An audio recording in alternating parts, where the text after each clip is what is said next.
Video time. Hare Krishna, Radhe Radhe. आज आपको शायद मेरी आवाज़ और मेरा चेहरा थोड़ा अजीब सा लग रहा होगा। दैट्स बिकॉज़ कि मुझे 2 दिन से मेरी तबीयत ख़राब है। कल सुबह मैंने मैंने अपना अभी हाल ही में 3-4 दिन पहले से अपना एक रूटीन चेंज करा है। डेली अपना मैंने टाइम टेबल को चेंज करा है, जिसके अंदर मैं रात के कोशिश करता हूँ कि मैं 11 बजे तक सो जाऊँ और सुबह 5 बजे तक मैं उठने की कोशिश करता हूँ।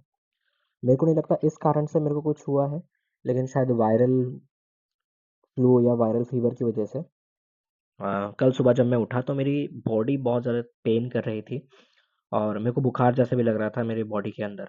बट फिर भी मैं उठा, मैंने अपना पूरा टाइम टेबल फॉलो करा। दिन भर में मेरे को वैसे ही लग रहा था, बट उसके बाद मैंने जब अपना कल का फ्राइडे वाला वर्कआउट करा तो फिर मेरे को उसके बाद थोड़ा ठीक लगा। फिर मुझे लगा कि शायद रात तक ठीक हो जाए, लेकिन रात को जैसे ही मैं बिस्तर में जाया उससे 1-2 घंटे पहले से फिर से मेरे को अजीब-सा फ़ील होना शुरू हो गया।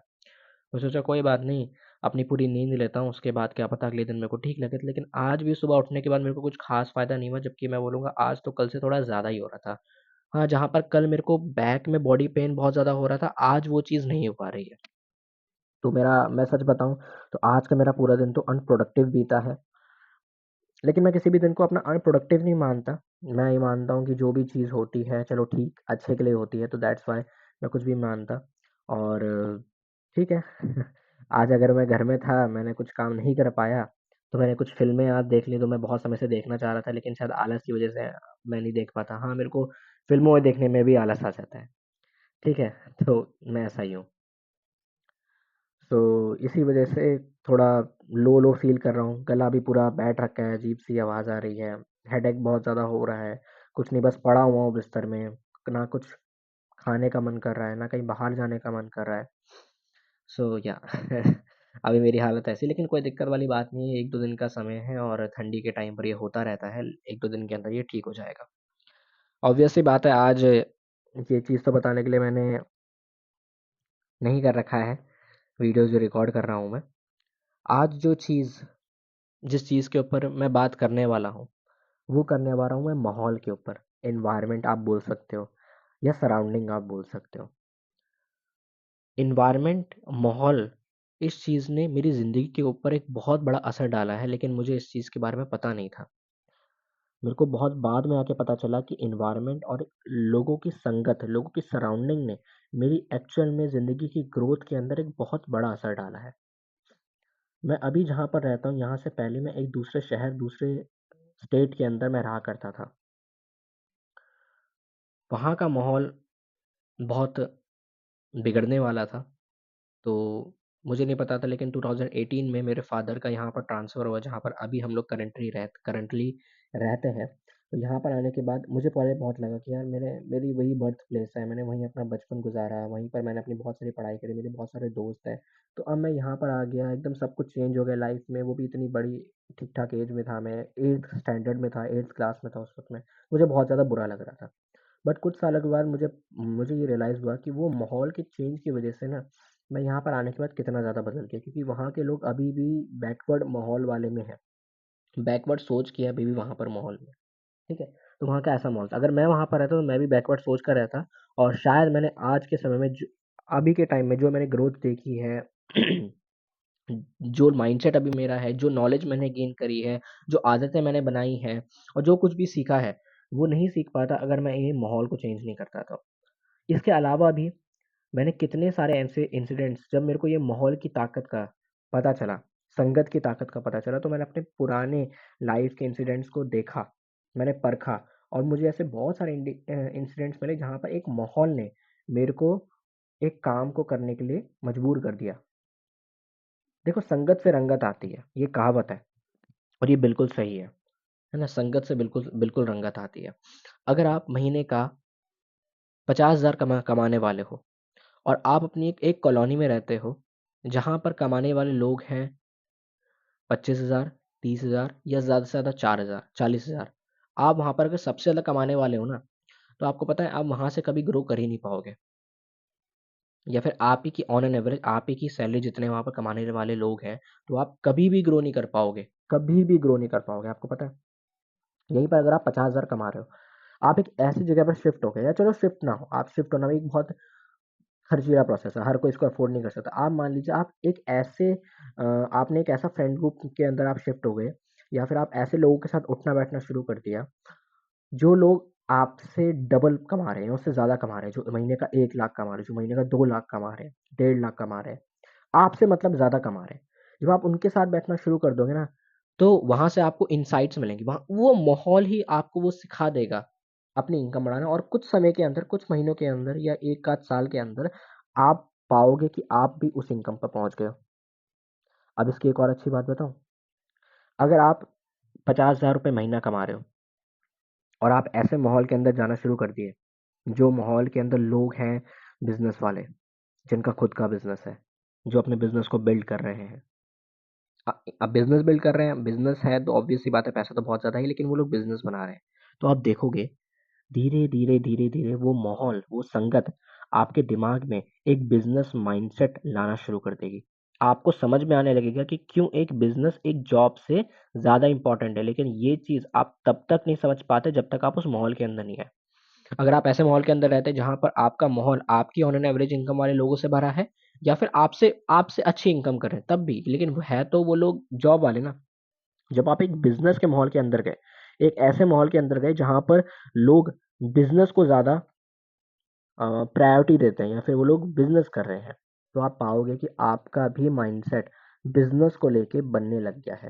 पहले आपका माइंडसेट बनेगा, क्योंकि जॉब से एक बिज़नेस में स्विच करना आसान बात नहीं है। देन हो सकता है आप हिट एंड ट्रायल मेथड से कुछ बिज़नेस स्टार्ट करो। धीरे-धीरे, धीरे-धीरे आप अपनी जॉब छोड़ के बिज़नेस के अंदर चले जाओगे। अब आप बिज़नेस कर रहे हो और अब आप महीने का मेबी 5 लाख कमा रहे हो। नाउ अब आप अफ़ोर्ड कर सकते हो एक अच्छी लोकेलिटी में जाना। तो यहाँ पर अब आप अफ़ोर्ड कर सकते हो महीने का 5 लाख कमाने के साथ-साथ में, तो अब आप चाहोगे क्योंकि अब आपको इसकी सीक्रेट पता चल गया, किसका? माहौल का, संगत का। आपको पता है कि अगर आपको इस 5 लाख से अपनी महीने की इनकम को 5 लाख से 10 लाख ले जाना है ना, तो आपको उन लोगों के साथ बैठना पड़ेगा जो महीने का 10 लाख, 15 लाख कमा रहे हैं। तो आप अपनी लोकेलिटी, आप अपने सराउंडिंग को चेंज करोगे या फिर आप उठना-बैठना ऐसे लोग के साथ करोगे, जैसा आप बनना चाहते हो। आप अपने आप को पाओगे कि आप 10-15 लाख कमाने वाले लोगों के साथ में बैठे हो। धीरे-धीरे, धीरे-धीरे अब वो संगत ही आपको 10-15 लाख महीने की इनकम तक पहुँचा देगी। अब आप ये मुझसे ये पूछो कैसे होता है? क्या रास्ता मिलता है? कुछ आइडिया मिलता है क्या? वो मुझे नहीं पता। वो जब आप संगत के अंदर रहते हो ना, संगत संगत अपने आप में वो कर ही देती है। अब इसका जितना पॉज़िटिव प्रभाव है ना, इसका इतना ही नेगेटिव प्रभाव भी होता है। देखो, आप एक सोबर इंसान हो। आपने आज तक कभी कोई ड्रिंकिंग, स्मोकिंग या फिर किसी भी तरीके का नशा नहीं करा है।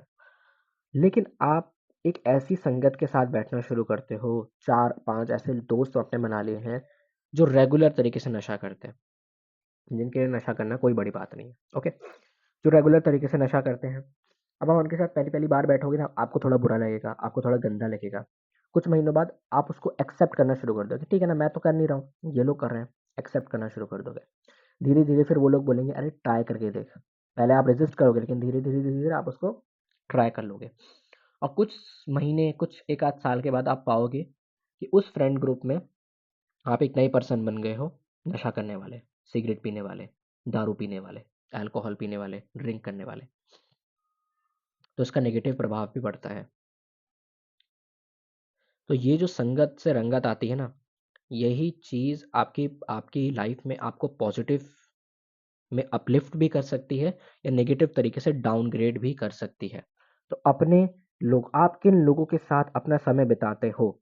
आप किन लोगों के साथ उठना-बैठना करते हो? आप किन लोगों के साथ काम करते हो? देखो, अगर आप एक जॉब के अंदर हो तो आप ये तो नहीं बदल सकते कि आप किन लोगों के साथ काम करो। लेकिन जब आपका सारा काम निपट जाता है, उसके बाद जो आपका फ्री टाइम बचता है, उस टाइम पर आप क्या अपने दिमाग में डाल रहे हो? अब हो सकता है कि संगत आपको ऐसी ना मिल पाए शुरुआत में। आप कंटेंट देखिए। आप वैसे लोगों वाला कंटेंट देखिए जैसा जैसा आप बनना चाहते हो। यूट्यूब में आज यूट्यूब में पॉडकास्ट की एक बहुत बड़ी लहर चल रखी है। पॉडकास्ट के अंदर वो बड़े-बड़े सफल लोग आते हैं और आपको इनसाइट्स देते हैं उनके दिमाग के अंदर की। वो अपनी कहानी बताते हैं अपनी खुद की ज़ुबानी। आप वो कंटेंट देखना शुरू करिए। अपने दिमाग में वैसा कंटेंट डालना शुरू करिए जैसा आप बनना चाहते हो और संगत यही तो है। आप जब जिस संगत में बैठते हो ना, आप अमीरों वाली संगत में बैठते हो ना, तो वो उनका जो कंटेंट है, वो जो भी बातें बोलते हैं, वो जैसे उठते हैं, वो जैसे चलते हैं, वो जैसे बिहेव करते हैं, वो जैसे सुनते हैं, वो जैसे काम करते हैं, उनकी क्या क्या बातें होती है, वो कंटेंट आप लेते हो आंखों के जरिए, कान के जरिए, महसूस करके, है ना, और सुन के सारी चीजें। तो आप उसको उस कंटेंट को अपने दिमाग में डालते हो और वो कंटेंट आपकी ट्यूनिंग बनने चालू होती है। तो आपको आप क्या कंटेंट ले रहे हो, वो आपको डिसाइड करता है ना। तो संगत मतलब एक तरीके से कंटेंट ही है। तो अगर आपके पास एक वैसी संगत मिलना मुश्किल है, तो कोई बात नहीं, आप कंटेंट लीजिए। वैसे मैं बता रहा हूँ, ऐसी संगत मिलना ज़्यादा मुश्किल नहीं होती है। आप गूगल मैप्स में जाइए और अपने शहर के सबसे आप बोलो सबसे महंगे रेस्टोरेंट्स या कैफ़ेज़ या होटल्स को सर्च करिए। सबसे महँगे होटल्स में रेस्टोरेंट को सर्च करिए, 3 से 5 ऐसे आपके होटल्स निकल कर के आएँगे जिनके बारे में शायद आपको भी पता हो। अब कुछ नहीं करना है, आपको हफ़्ते में 1 या 2 दिन छुट्टी के समय जैसे भी आपकी सहूलियत है, आप उस होटल में जाइए, बैठिए। देखिए बड़े होटल्स में ना ऐसा बैठने का, पानी पीने का कोई खर्चा नहीं होता है। फिर भी मैं बोलूँगा आप जाइए और वहाँ पर सिंपल एक कॉफ़ी पी के आइए। आप वहाँ का एक मील या फिर आप खाना तो शायद मेरे ख़्याल से अफ़ोर्ड कर पाएँ, लेकिन वो बहुत महँगा ज़रूर होगा। लेकिन आप एक कॉफ़ी ज़रूर अफ़ोर्ड कर सकते हो। जितनी की भी होगी, 100-150 रुपए की कॉफ़ी होगी, इतना एक नॉर्मल इंसान अफ़ोर्ड कर सकता है। हफ़्ते में जाओगे तो भी कोई बड़ी बात नहीं रहती है, 2 बार जाओगे हफ़्ते में तब भी कोई बड़ी बात नहीं रहती। मान लीजिए 150 रुपए की कॉफ़ी है, आप हफ़्ते में 2 बार गए, तो हफ़्ते का 300 बन गया। अगर कोई जॉब वाला पर्सन है उसके लिए हफ़्ते का 300 इतनी कोई बड़ी बात नहीं है। तो आप वहाँ पर जाइए, वहाँ पर जो लोग आएँगे, वहाँ पर आप अपने टेबल के आस-पास में जो टेबल्स में बैठे लोग देखोगे, वो लोग कौन होंगे? वो लोग होंगे आपके शहर के बड़े बिज़नेसमैन। वहाँ पर आप देखोगे कि बड़े बिज़नेसमैन्स के गेस्ट्स आ रखे हैं बाहर से और उन्होंने फ्लाइट से पिकअप करके, उन्होंने एयरपोर्ट से पिकअप करके वो सीधे इस रेस्टोरेंट में आए, नाश्ता पानी करने के लिए, कॉफ़ी पीने के लिए। उन्हीं टेबल्स पर आपके शहर की सबसे बड़ी-बड़ी डील्स होती होंगी। उन्हीं टेबल्स पर आपके शहर के सबसे बड़े-बड़े अमीर और बिज़नेस ओनर्स और बड़े-बड़े अधिकारी लोग वहाँ पर बैठते होंगे। आप उस माहौल के अंदर आ गए और इतना ही काफ़ी है। ज़रूरी नहीं है कि आप किसी से बात नहीं करो, कोई आपसे बात नहीं कर रहा है। आप बस देखिए वहाँ पर 1 डेढ़ घंटा गुज़ारिए, कॉफ़ी पीजिए और ऑब्ज़र्व करिए। ये चीज़ आप रेगुलर करिए और मैं आपको बताऊँ, अगर आप मैं बोलूँगा, अगर आप जाकर के किसी से बात भी कर लेंगे ना, तो भी कोई दिक्कत नहीं होगा। सिंपल आप जाइएगा किसी जो आपको लगा कि यार ये पर्सन को मैं रेगुलर आते देख रहा हूँ, ये पर्सन मुझे बहुत इन्फ्लुएंशियल लग रहे हैं और ये बहुत वेल्दी लग रहे हैं और बाकी मैं इनसे मिलता हूँ, तो बिल्कुल आप उनसे उनसे उनके पास जाइए, कॉन्फिडेंस के साथ, अच्छे से बन-ठन के जाइए क्योंकि first impression is the last impression. जब ये बात मेरी ध्यान रखिएगा, जब आप उस होटल, रेस्टोरेंट या कैफ़े में जो महँगे कैफ़े उनमें जब पहली-पहली बार जा रहे होंगे ना, तो अपने सबसे अच्छे कपड़े, हो सके तो फॉर्मल्स या हो सके तो अपने सबसे अच्छे कपड़े पहन के जाइए क्योंकि वहाँ पर लोग बिल्कुल लोग जज करते हैं। First impression is the last impression. First impression पड़ता है आपके हुलिये से, क्योंकि फर्स्ट इंप्रेशन में कोई आपके अंदर दिल को नहीं जान रहा कि आप दिल से कैसे हो, आपका विचारधारा कैसी है, आपको देखकर ही पहचाना जाता है। इसलिए अपने सबसे बेस्ट कपड़े पहन के जाइएगा। आप बिल्कुल कॉन्फिडेंस के साथ उन पर्सन के पास जाइए, मिलिए, एक्सक्यूज़ मी सर, मेरा नाम ये है और मैं यहाँ पर रहता हूँ। मैं ये काम करता हूँ। सर मैं आपके साथ अपना नंबर एक्सचेंज करना चाहता हूँ। हो सकता है कि अन्य फ्यूचर में मैं आपकी कुछ मदद कर पाऊँ या फिर मैं आपकी कुछ मदद के काम आ पाऊँ। बस आप उनको इतना बोलिए, अगर वो चाहें, अगर वो इंटरेस्टेड हों, तो उनके साथ नंबर एक्सचेंज कर लीजिए। और उनको आप ये भी बोल दीजिए, सर मैं बहुत ज़्यादा ईगर रहता हूँ बिज़नेस को लेके। मैं बहुत ज़्यादा एक्साइटेड रहता हूँ, मैं बहुत ज़्यादा मोटिवेटेड और बहुत ज़्यादा इंटरेस्टेड रहता हूँ बिज़नेस को लेके। मुझे लगता है सर आप अपनी फ़ील्ड के अंदर, आप बिज़नेस फ़ील्ड के अंदर एक बहुत बड़े नाम हैं और आपने अपना एक बहुत अच्छा बिज़नेस बनाया है। तो क्या सर जब भी आपकी ऐसी कोई मीटिंग्स, पब्लिक मीटिंग्स होती हैं, तो क्या सर आप मेरे को इनवाइट कर सकते हैं? क्योंकि मैं बहुत ज़्यादा इंटरेस्टेड हूँ इन मीटिंग्स में आने के लिए। जब आप उनको ऐसा बोलेंगे सिंपल एक हम्बल तरीके से ना, तो हो सकता है कि बहुत सारे लोग ऐसे, क्योंकि रिच लोग, अमीर लोग हम्बल होते हैं और वो चाहते हैं कि बाकी लोग भी अमीर बने, बाकी लोग भी ज़िंदगी में आगे बढ़े और उन्हीं की तरह अमीर बने। तो वो बिल्कुल हेल्प करने को तैयार हो जाते हैं। तो शायद वहाँ पर आपका नंबर भी एक्सचेंज हो रहा है और उनके साथ आपकी रेगुलर टॉक भी हो जाए। तो इससे आपका नेटवर्क भी बढ़ेगा। आप अपने शहर के एक अच्छे बड़े बिज़नेसमैन को जानते हो। सोच रहे हो आप कितनी पावर होल्ड करते हो? अगर आप उनके साथ आपने उनके साथ अगर अच्छे रिलेशनशिप बिल्ड कर दिए, वो आपके दोस्त बन जाएँगे, आपके नेटवर्क बन जाएँगे। वो आपके कितने ज़्यादा काम आ सकते हैं, आप उनके कितने ज़्यादा काम आ सकते हैं और इन फ्यूचर में आपको जो अपॉर्च्युनिटीज़ मिलने वाली है, वो भी उन्हीं की तरफ से मिलने वाली है। मेबी हो सकता है इन फ्यूचर में वो आपसे बोले कि यार, मेरे पास एक ऐसा बिज़नेस कांसेप्ट है, मैं एक नया बिज़नेस शुरू करने वाला हूँ और तो आपको वो दिखाएँगे हो सकता है, तो बोलेंगे कि क्या लगता है? तुम्हारे तुम्हारे हिसाब से क्या ख़्याल है? मेरे साथ शुरू करोगे? अब आपको उनके साथ बिज़नेस शुरू करने का मौका मिल गया। मायने नहीं रखता कि वो बिज़नेस आपका फ़ेल होगा, सक्सेस होगा। आपने अपनी ज़िंदगी का पहला बिज़नेस शुरू करा, एक नेटवर्किंग करके। तो ये इतनी सिंपल सी बात है। आपका बिज़नेस मान लो फ़ेल भी हो गया, लेकिन वहाँ पर आपने उनके साथ एक और रिलेशनशिप बिल्ड कर दिया। जब आप मिल करके 2 लोग जब मिल करके एक कॉमन टारगेट का चेज़ करते हैं ना, तो वहाँ से जो फ्रेंडशिप बनती है, वो कोई नहीं तोड़ सकता। सेकंड थिंग, आपको उस वो बिज़नेस को करके उन पर्सन की और ज़्यादा संगत में रह के, पर्सनली संगत में रह के कितना कुछ सीखने को मिलेगा, क्योंकि वो आपके सीधे बिज़नेस पार्टनर बन गए हैं ना, तो आप बहुत ज़्यादा टाइम उनके साथ गुज़ारोगे। तो ये होती है संगत की रंगत। ये होती है आपकी नेटवर्क की पावर। नेटवर्क होना और आपका संगत होना कितना ज़्यादा इम्पोर्टेंट है। और अगर बस एक चीज़ समझ लीजिए, आपको जैसा इंसान बनना है, वैसे इंसानों के बीच में बैठना शुरू कर दीजिए, आप वैसे इंसान बन जाएँगे। सो या आज की बात यहीं पर ही रखते हैं। थैंक यू सो मच अगर आपने यहाँ तक मेरी वीडियो को देखा है। मिलते हैं हम लोग अगली वीडियो में।